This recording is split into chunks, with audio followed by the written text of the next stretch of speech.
This is the first episode in a new series of videos I'm going to be doing on the channel, going over Nintendo's entire history of handheld consoles, starting with this first episode going over the original Game Boy Pocket, and Game Boy Light.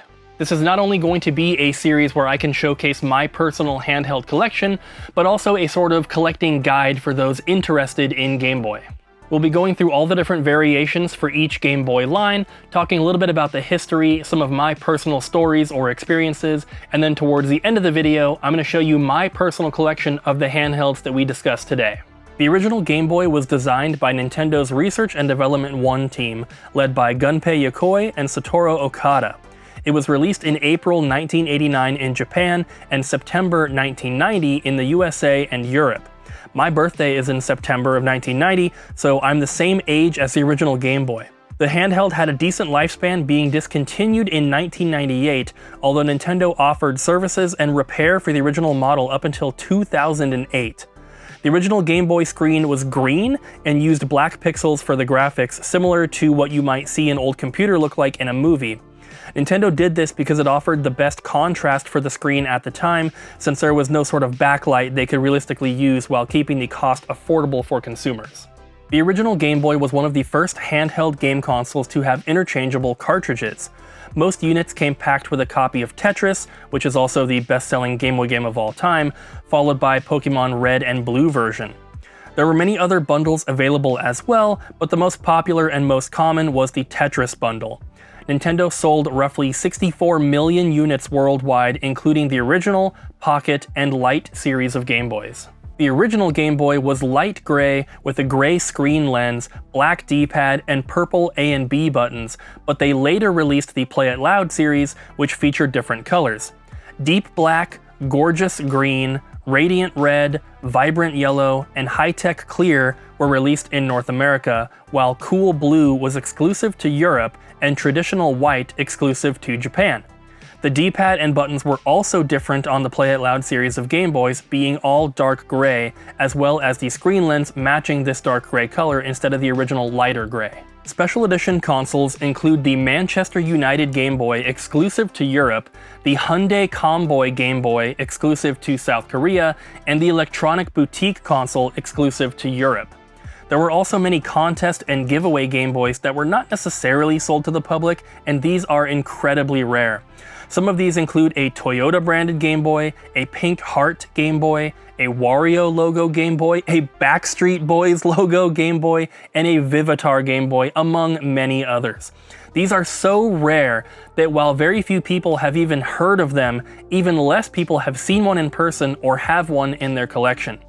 According to consolevariations.com, which is a database that keeps track of every different console or box variant for every console from every manufacturer, some of these Game Boys have a rarity ranking of 100 out of 100, meaning they are so incredibly rare that some of them might be limited to 50 or less, or maybe even one of a kind with no second-hand market sales history ever.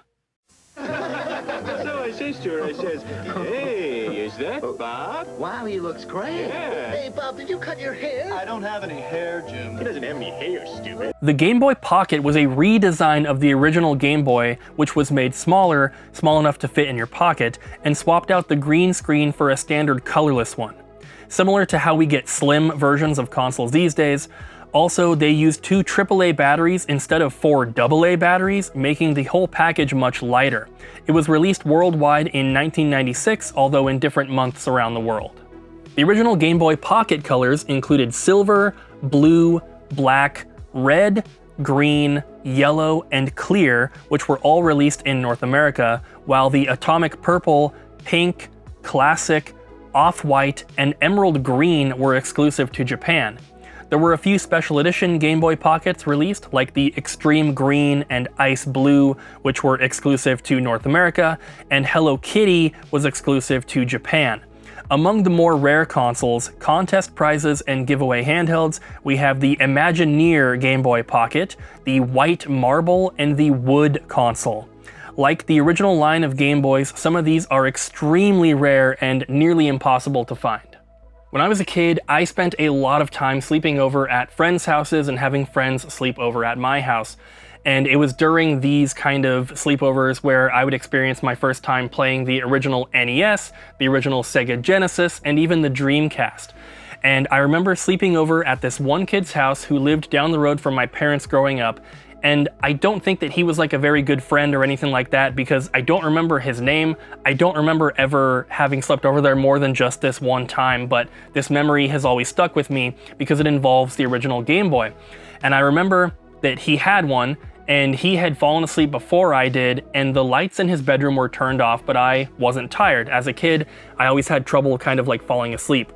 Luckily, I don't have that anymore, but I wanted to play that Game Boy, but the room was dark, and the bedroom door was cracked open just a bit so that the light from the hallway was seeping in and just created this one little shaft of light. And I was laying on the ground with the Game Boy, with it perfectly positioned so I could see what I was doing. And I remember either his mom or dad, someone coming in to kind of check on us to make sure that we were asleep. And for whatever reason, I put the Game Boy down really quickly and pretended to be sleeping just on the floor. And not really sure why I did that, but sometimes kids think that they're going to get in trouble for being awake, even though it's not like it was super late or, you know, we had a curfew or anything. But I always just remember that moment of being like, man, I really wish that there was either light in the room or maybe that this Game Boy lit up, which leads into the next line of Game Boy handhelds. The Game Boy Light was Nintendo's first foray into a lit screen for a handheld console. It was slightly bigger than the Game Boy Pocket, but eliminated the need for an extra light, which there were so many to choose from, released for the original Game Boy and the Game Boy Pocket lines. Unfortunately, the Game Boy Light was exclusive to Japan, so until video game collecting became more of a big thing in the West, nobody really outside of Japan knew about these. Had everyone known, I think there would have been a louder call for a lit screen going into the Game Boy Color and Game Boy Advance, as we didn't see that again until the SP all the way in 2003, but the Game Boy Light was released originally in 1998. That's years of not being able to play Game Boy in the dark. There were only 8 different color variations released for the Game Boy Light. Gold and silver appear to be the only 2 original colors released, with all others being some sort of event or store exclusive. The Pokemon Game Boy Light was exclusive to the Tokyo Pokemon Center, the Clear Yellow was exclusive to Toys R Us, and the Clear Famitsu Light was exclusive to an event in Japan in 1998. Even the rarest Game Boy Light, which is the clear yellow one, is not nearly as rare as many of the original Game Boy or Game Boy Pocket contest handhelds, which seems surprising since they were all limited to Japan, but will be way easier to collect because of this. My dad was a maintenance man at an apartment complex when I was a kid, and he would always bring stuff home almost every day that he would find while working, either stuff that people were throwing out, or people would skip town in the middle of the night and move out and avoid paying rent, but they would leave their apartment filled with stuff, and one of my dad's jobs was to go into that apartment and clean everything out. So he would always find stuff, and he basically had dibs on whatever he wanted. So that would result in my sister and I getting new stuff almost every single day, like Pokemon cards, that was the biggest one, and then video games, toys, and just a bunch of other stuff. And I remember one day, my dad was getting home, and we would always run up to him right as he was getting out of the car and be like, "Dad, did you find anything? Did you find anything?" So excitedly. And I remember one time he pulled out this big Game Boy carrying case, and it's one of those ones that looks like an oversized Game Boy. And inside was, of course, the original Game Boy console, some accessories, and a big stack of games, including Pokemon Blue and Tetris. And between Pokemon Red, Blue, and Yellow, I have more hours in those than every other Game Boy game I've ever played combined. I probably have close to 1,000 hours in just those Pokemon games so far. In addition to all of the color and special edition variants we looked at in this video, there are hundreds of box variants and store exclusive bundles out there. Most popular game releases had some sort of pack-in with a console, possibly exclusive to a region of the world or a particular store or event. If you're interested in collecting for the Game Boy, there are so many options. You can go after your favorite colors, all of the special editions for a particular line, or the unfathomably rare contest prizes that you may spend a lifetime trying to track down without any luck.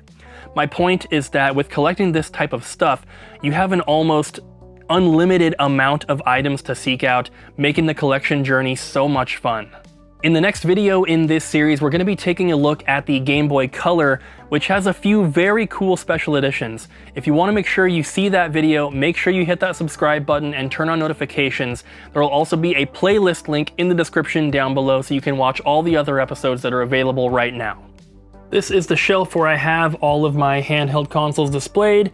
May not be currently set up the best way, but this is how I have all of my original Game Boy and Game Boy Pockets. I unfortunately do not own a Game Boy Light because, like I said, they are exclusive to Japan.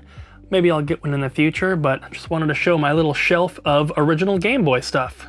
I really love being able to share my collection here on YouTube because it gives more of a purpose to my collection than just being a shelf piece.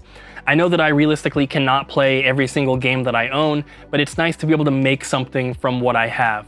Hope you guys enjoyed this video and at least found it somewhat interesting. Don't forget to like, comment, and subscribe, and I'll see you guys in the next one.